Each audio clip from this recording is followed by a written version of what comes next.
विभिन्न दाबी को नहीं भारतीय मजदूर संघर बालेश्वर में विक्षोभ प्रदर्शन प्रधानमंत्री और केंद्र अर्थमंत्री उद्देश्य दाबीपत्र प्रदान।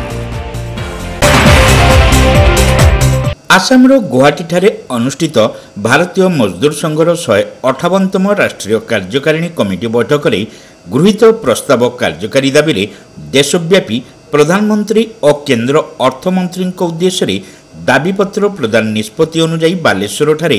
अनुरूप भाव संघ पक्षर विक्षोभ प्रदर्शन और दाबीपत्र प्रदान करा जायछि। एही परिप्रेक्षी रे संघर शताधिक सदस्यों को नहीं स्थानीय रेल स्टेशन निकटर एक शोभायात्रा बाहरी शहर परिक्रमा सह जिलापाल कार्यालय सम्मुख में पहुंचीला। सेठारे संघर जिला सभानेत्री संगीता राय अध्यक्षतार आयोजित प्रतिवाद सभा राज्य साधारण संपादक पृथ्वीराज पंडा जोगदे श्रमिकों स्वार्थ रक्षापी संघर राष्ट्रीय कार्यकारिणी गृहीत प्रस्ताव संपर्क में आलोकपात करथिले।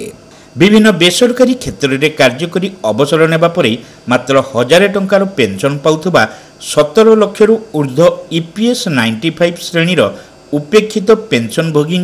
सर्वनिम्न पेंशन 5000 टंका को वृद्धि सह महंगा भत्ता प्रदान और सेमानंकु आयुष्मान भारत स्वास्थ्य बीमा सामिल ईपीएफ धारी वेतन हार पुनर्निर्धारण करी 15,000 रु 30,000 को वृद्धि ईएसआईसी रे सामिल श्रमिकों वेतन सीमा 21,000 रु 42,000 टंका को वृद्धि प्रभृति संघर दाबी संपर्क में श्री पंडा आलोचना करथिले।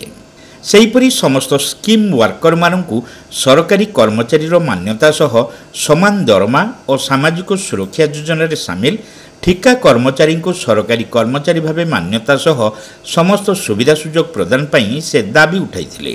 अन्य पक्षरे बालेश्वर जिले में शिल्पायन वृद्धि सह नूतन श्रमिकों नियुक्ति एवं राज्य में कार्यरत अणसंगठित श्रमिकों चिन्हट सह सेमानकु सामाजिक सुरक्षा योजना सामिल पई पदक्षेप नेबा उपरे श्री पंडा गुरुत्वारोप करथिले। एही सभारे संघर जिला संपादक अरूप कुमार नायक संयोजना करथिले।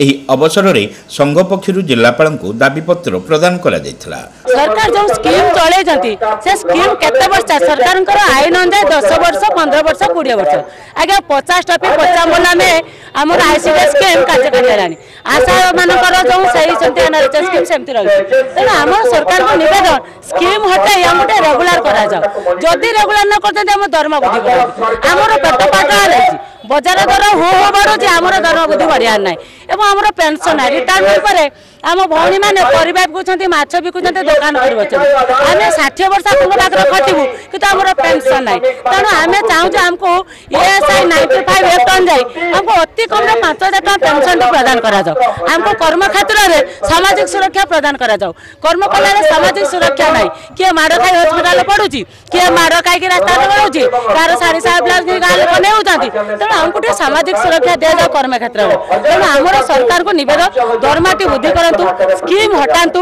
आमको गोटे कर्मचारी मान्यता दिंतु सरकार कर्म मान्यता दिंतु आम सरकारी कर्मचारी मान्यता कला दरमा दाबी करूँ ना तेणु आम दरमा ना आमको रेगुलर करातु एवं आमर ईएसआई फंड पेंशन दिंतु एवं आमर परिवार कम चलो सरकार सामाजिक सुरक्षा दिंतु सरकार किसी न दे आमको 60 वर्ष छटाई करने तत्पर नुआ पोस्टिंग देवाई तत्पर नुआ स्कीम खोलिया तत्पर कि सरकार जी कर सुरक्षा एटलिस्ट दिंतु तेणु आमर सरकार को मांग आज आम ऑल इंडिया डाकरा आम सर्वभारतीय स्तर प्रत्येक राज्यर प्रत्येक जिलार